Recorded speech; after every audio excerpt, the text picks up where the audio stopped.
Hey Sag rising, let's take a look at how May 2025 is going to be impacting your zodiac. So you will be having a lot of energy in your opposite sign, Gemini. So that's going to be impacting your seventh house of relationships. And we'll get into that. But first, let's kick off with May the 4th, where Pluto goes retrograde. So Pluto will go retrograde in your third house. It happens every year. It's nothing to stress about. It's not going to be impacting every single person. Just take a look at your chart. And if you have anything early Aquarius, then it will impact you, or even early Leo, Scorpio, or Taurus. So with Pluto going retrograde, there's a lot of focus on the third house. So that's the mind, that's intellect, logic, communication, analyzing, researching, your environment, almost like your daily environment where you go back and forth, where you travel back and forth, and also like the activities you do on a daily basis. Now, retrogrades make us slow down, they make us dive deep. Now, Pluto is already a slow moving energy and it's all about depth, but the retrograde energy kind of amplifies it even more. It's going over things of the past. So for you, the mind and things that are going on in your mind, the mental energy, the communication, the learning, this could be like going over topics or things that you once kind of like got interested in and you couldn't continue for some reason, and you now kind of pick up your interest again, or you want to dive deeper into it, or finding the spiritual meaning about everything, really kind of diving in more deeper. Like, sure, the third house is a very intellectual, logical energy, but the Pluto energy gives you much more of a spiritual and deep flair, magical, mystical flair to it. So, things that perhaps you started in the past regarding Pluto in the third house, but didn't continue, during Pluto retrograde, you may pick up. There may be a lot of karmic conversations that needed to be had. Any kind of like emotions, deep Pluto themes that you've been holding on to, or that are buried deep within, or any Plutonian shadows may come up to the light and may be expressed, especially because Pluto is in the third house. So not that intense for you. However, nonetheless, it is still impacting you. It really just depends on your chart. Like I said, take a look at where the early degrees of Aquarius or the fixed signs are in your chart. May the 10th, we have Mercury that enters Taurus. So when Mercury enters Taurus, it will be impacting your sixth house of work, your daily life structure, routine, habits, and wellness. Now, with the sixth house and Mercury in it, there could be like a lot of conversations occurring at work, a lot of researching, a lot of learning. So that can be exciting. Now, Mercury in Taurus is very calm and collective, has a lot of grace to it. So you can really get along with colleagues during this time. However, something to be mindful of is as soon as Mercury enters Taurus, it will be in a challenging aspect with Pluto and Mars. So there could be ego battles and power struggles and a lot of triggers.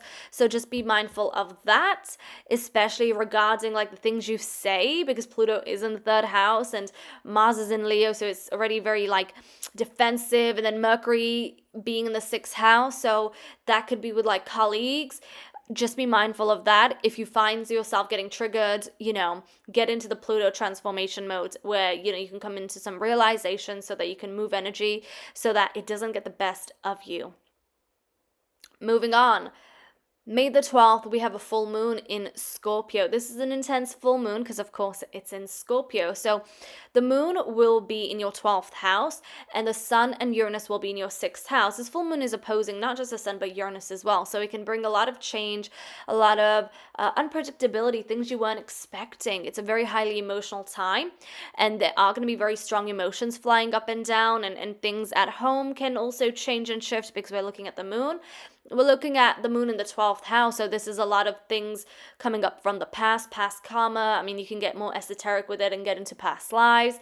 This is like your sensitivity is also coming up, spirituality, a time where you can feel very secluded as well and isolated because that's the 12th house. So a lot of those emotions can come up, and this is also connected to your well-being.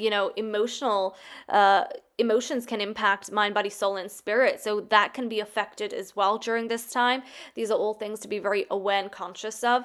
And also it can impact work, your just daily life and how it's routines. But what this is really showing is where there needs to be balance, where there needs to be more harmony. So things need to change. There needs to be a change that occurs so this axis of life can be more balanced and more stable and strong. Now, the moon is in a conjunction with Juno. So that can bring more emphasis on relationships, because Juno is known as the goddess of commitment, and it's also known as the goddess of marriage as well. So perhaps that is very strong. That comes up, and by the looks of it, it may be because there's a lot of seventh house energy occurring. So you may even feel a lot of emotions, a lot of intensity brewing up as soon as we get into the full moon in Scorpio. Because on May the 20th, the sun enters Gemini. Then on May the 25th, Mercury enters Gemini. And then May the 26th, we got the new moon in Gemini, all happening in your seventh house. So seventh house is relationships, other people, partnerships, significant other people. So there could be a lot of energy here, a lot of activity here.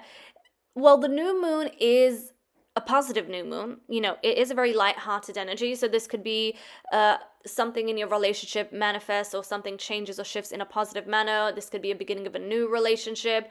Or for some people, this could be like a new cycle in a relationship.